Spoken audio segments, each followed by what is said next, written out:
Brian Boru. In his kind of rebellious teenage years, there's this cool folklore that he would have, when he was brought back to Beruma, that at one point when Mahon was the Dalcassian king pushing for kingship of Munster, he wasn't happy with Mahon trying to find peace with the likes of Ivar of Limerick. So he went in a kind of a rebellion against Mahon. Now, this kind of can take a couple of different directions because, to be honest with you, Ivar of Limerick didn't really come onto the scene until the late 950s and early 960s. So maybe Brian was actually in his late teens.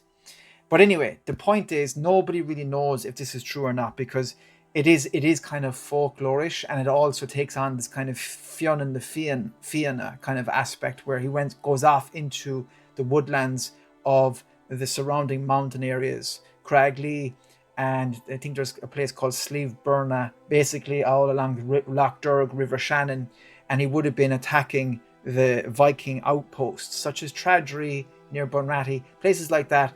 Now, there's a lot of people that will talk about this as if it's historical fact, and that people will use this in their stories as if it's a part of the historical story of Brian Boru. It's not. It may have happened, but it's not a part of history. There is no record of this. This is something that was created more or less. It's not to say that it didn't happen, and it's not to say it's impossible. Of course it's possible, and of course it may have happened.